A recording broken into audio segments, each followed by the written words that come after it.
Welcome back to another episode of the UFC Iceberg. I do this for every single pay-per-view. This will be covering the UFC 323 pay-per-view featuring Merab Dvalishvili taking on Petr Yan. I go through each and every single one of the fighters on the card, and I try and find some dirt on them.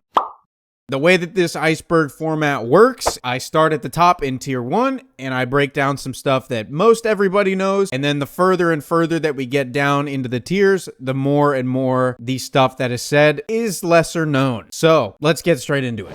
Tier number 1, this is going to be the stuff that the majority of people do know about this event, about the fighters on this card. And the first thing being the rematch. Merab Dvalishvili has fought Petr Yan in the past, where Merab literally shot like 50 takedowns and mauled Petr Yan for 5 straight rounds.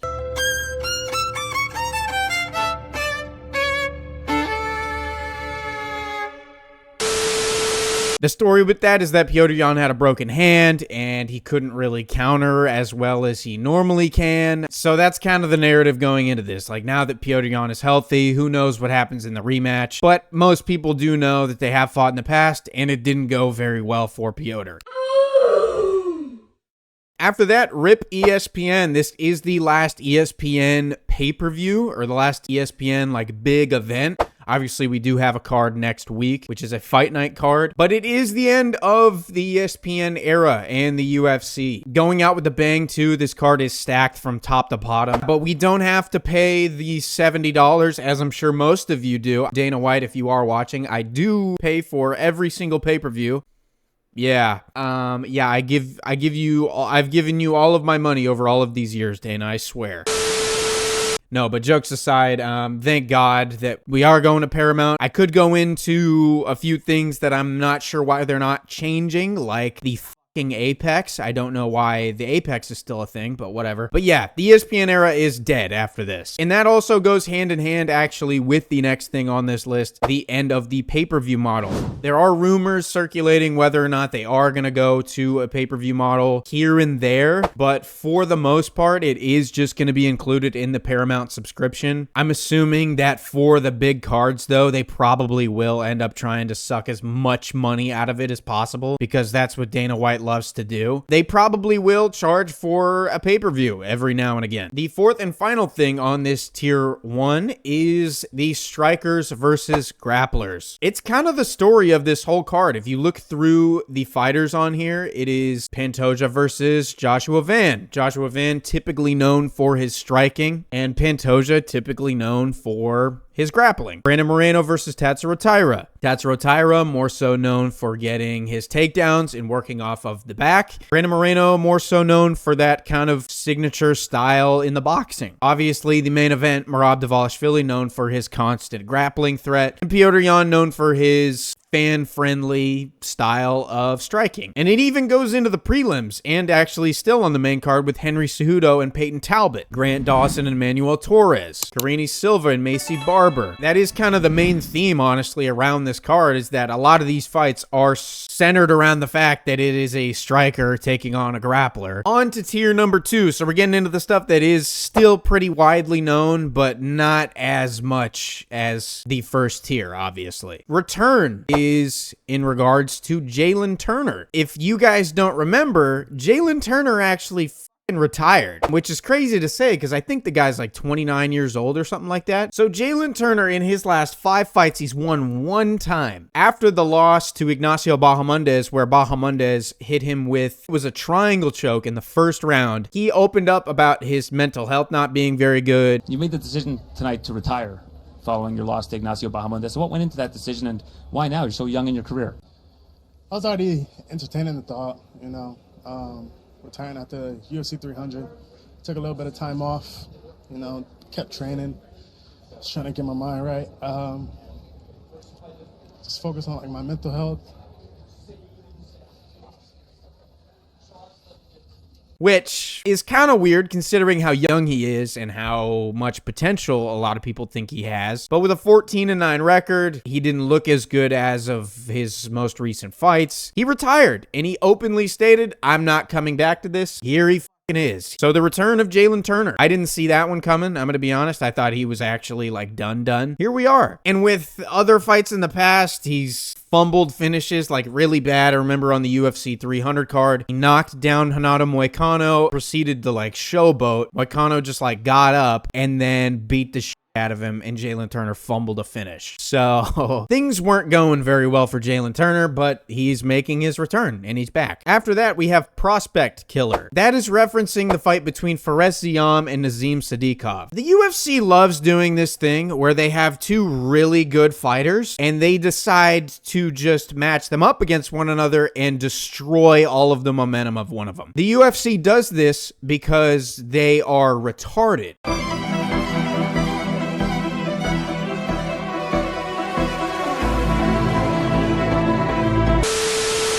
And that is the only good explanation for why they do this. They've been doing this type of shit for a long time. Both of these guys could be ranked at this point. The UFC doesn't want to offer Michael Chandler to anybody or anybody else in the bottom part of the lightweight division for that matter. The UFC just loves destroying their company, as we've seen in the past. And this is another example of it. I don't know why this is happening. I don't know why we can't build both of these guys up and have them meet in the rankings somewhere. But yeah, one of them has to die, I guess. Mighty. That is for Mighty Mouse, who Alexandre Pantoja will not stop calling out. He don't fight anymore.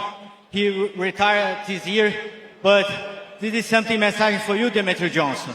I'm the GOAT here.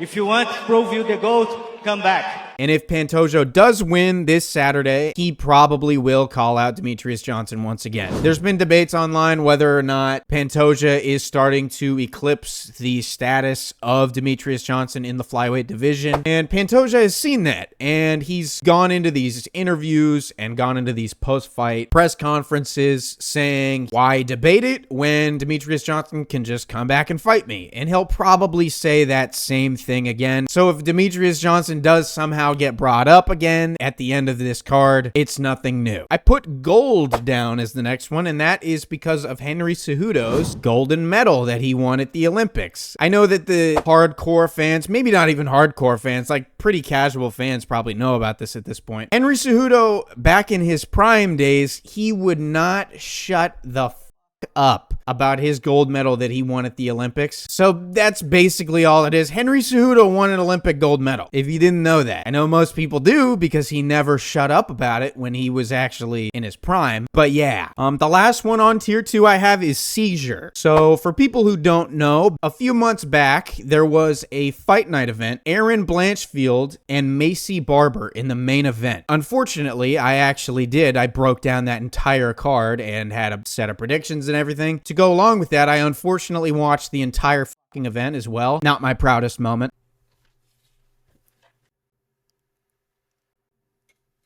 I guess, man. You can read the screen. I mean, look, this video is going to get like 3 views, so I don't really care. So in that main event, prior to them walking out, in saying prior, I mean like literally like 10 or 15 minutes before they walked out, we were told that the fight was off and we didn't know exactly what happened. They were interviewing Aaron Blanchfield in the back. She said, oh yeah, Macy Barber, you know, she's just unprofessional, and felt like something like this was going to happen with Macy because she has a history of, you know, being unprofessional or whatever. What was the messaging from your team prior to that? Were you guys ready to line up? Oh, yeah. I mean, we already were told 6 minutes to the walkout. We already warmed up. I hit pads. I was warming up with my training partner. Yeah, and then we just got the news. Would you entertain the idea of rescheduling this bout with Macy Barber? No, my coaches right away were like, don't entertain her. She's not on your level. Super unprofessional. Turns out she had a fucking seizure.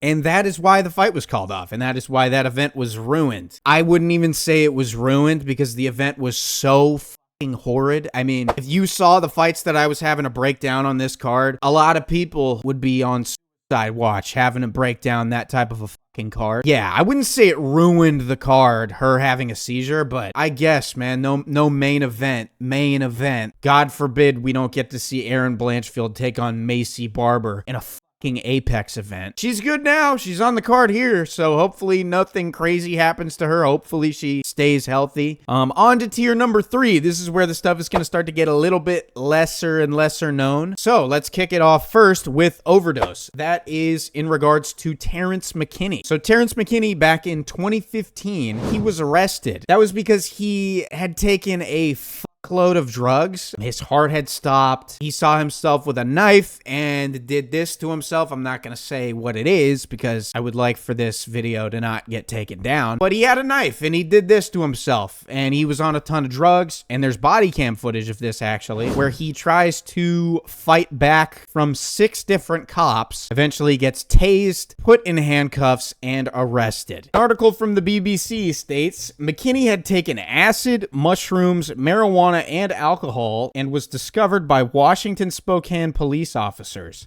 He was shirtless with blood coming from his neck, arms, and torso after falling through a window. Don't do drugs, kids. 29-year-old recalls seeing demons and in a state of delirium yelled, "I'm so powerful," at officers, who had to use a taser to subdue him. Eventually, McKinney was moved to an ambulance for treatment, and it was on the way to the hospital that he, quote, died twice. I wasn't sure what happened, McKinney said. I felt like I was waking up from a dream. I mean, I don't know what else to tell you other than, like, don't do drugs. I mean, the guy literally, like, almost ended his own life because he's, like, a party animal. Yeah, but anyways, that story happened. That was kind of a bigger story when it first came out, but then died off pretty quick. I don't know if died off is the correct terminology I should be using right there in terms of this story, but I did it, so who cares? Moving on. Steroids. In regards to Merab Dvalishvili, actually. There's a lot of questions online about whether or not Merab Dvalishvili is or was taking EPO at any point in his career. Because if you look back in Merab's career, he wasn't really known to be this, like, cardio freak. He was actually known to have kind of a gas tank. All of a sudden, the tables turn and the guy doesn't get fucking tired and he's shooting 50 takedowns. So eventually it gets brought up. Hey, Merab, what happened? Where's all this coming from, man? He literally said that he started going on runs. And that is not a joke. That is literally the reason behind his gas tank, is because he started going on runs. Which, if that doesn't raise any questions in your head of going on runs as a professional athlete, that's typically a normal thing that people do. So if you say you weren't doing it in the first place, for one, I don't believe you. For two, this is MMA. Like, shooting 50 takedowns and going for a 5-mile run, those are 2 very different types of cardio. So why is the running translating so well to the grappling cardio? People questioned it, much like the largest YouTuber in the MMA space, MMA Guru, who has criticized this going for a run very much. Organized, which is I'm very busy. I'm going, you know, if I need I need special coach for this, you know. I need I need a special coach for this, you know? Like, again, no one would pick out these words if they were randomly said in the middle of him telling everyone what his favorite ice cream flavor was. Whether or not I think he's on steroids, I couldn't really tell you. The back knee is also a thing that gets brought up. Is that necessarily like a telltale sign? No, because he's been clean his whole career, but it is all just speculation at the end of the day. 50-50. This is for Edson Barboza, who was given a 50% chance to live after he was born. He was born 2 to 3 months prematurely, and doctors gave him a 50% chance to live because he was born prematurely. And that was all up through his kind of upbringing. The doctors just like didn't really know if he was going to be good or not. Also, by the way, this doesn't make any sense to me. If I'm the parent and my kid has like a 50% chance to live, why would I throw him in a kickboxing gym? I mean, I guess it's Brazil, so like maybe the culture is different over there, but like my kid like almost died at birth, is barely alive, gets given a 50% chance to live, and then like a few years down the road, you just like huck him in a kickboxing gym? I don't know. That just seems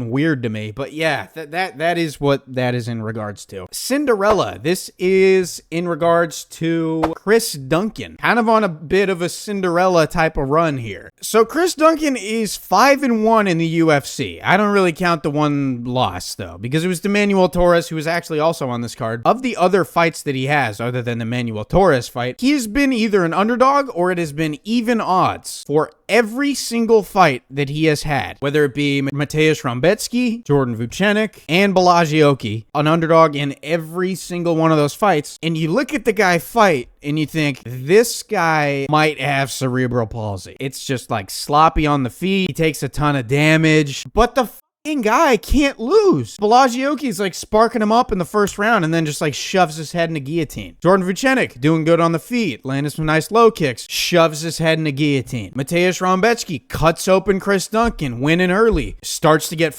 up, tides change, he loses. It's been the same story with this guy. I don't get it, other than Manuel Torres, obviously, but it's Manuel Torres, you know. Into tier number 4. So I have two things kind of on tier number 4, but they're two parts to each part, if that makes sense. Grant Dawson in 2017 tested positive for a metabolite oral steroid Turinabol, which is what John Jones had actually tested positive for that same year. An investigation later concluded that the trace amounts detected in the test were due to the substance pulsing in his system from a prior undeterminable ingestion, not a new one. So basically, USADA said the same thing happened to Grant Dawson that happened to John Jones. It was the same thing. It was like, we know you're not clean. We know you took steroids, but we just can't tell when you took the steroids, so we won't suspend you for as long. So typically, when people do get suspended for these kinds of metabolites, such as like Turinabol, which gives you lean muscle mass gain, increased strength and endurance, typically the suspension is around 2 years long, but literally because they couldn't find out when he took the steroid, it was only 6 months. I mean, that is just mind-boggling to me. Like, oh, we can't really figure it out, so I mean, yeah, you can go back, it's fine. And then the second part of that is the Nevada State Athletic Commission. So in 2020, Grant Dawson had a significant issue with the Nevada State Athletic Commission in regards to his positive drug test back in 2017, which led to his removal of the UFC 246 card in Las Vegas, Nevada. Despite being cleared by USADA, the Nevada State Athletic Commission took a more stubborn approach to the anti-doping. So when Grant Dawson was scheduled to fight, the commission refused to let him fight because he had tested positive years prior. So the Nevada State Athletic Commission required 100% certainty that there would be no re-ingestion of the banned substance. So to address this, the commission imposed a strict 6-month testing protocol. So USADA was like, yeah, dude, like,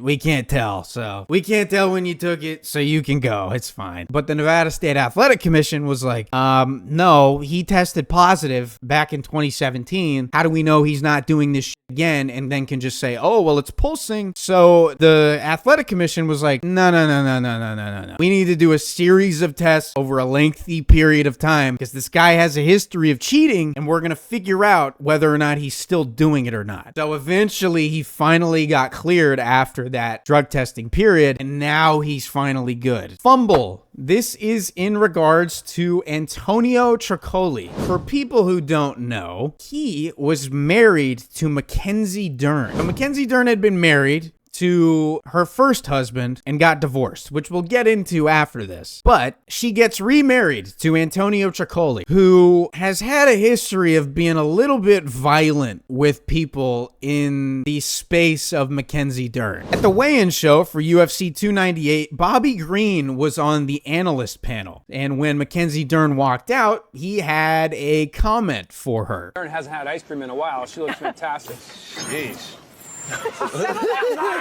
Wow. Rightfully so. I mean, come on. We were all thinking it. Bobby Green was the one to just voice it for us. After the weigh-in show, Bobby Green reportedly had received text messages from someone claiming to be Dern, thanking him for the comment. He replied thinking that it was actually her. According to Bobby Green, the person then sent him a phone number and asked him to text that number. He agreed, and the text became more persistent, with the person that Bobby Green was texting asking to meet up posing as Mackenzie Dern. Bobby Green said he couldn't. He had a trip to Mexico he had to go to. Bobby Green goes to his trip to Mexico, comes back, and then receives another text that it is actually Antonio Trocoli, who was trying to set him up and beat the shit out of him for having those comments about Mackenzie Dern at the weigh-in show. This guy couldn't handle that Bobby Green had done this, so he tried to lure Bobby Green to coming to his house so that he could beat the shit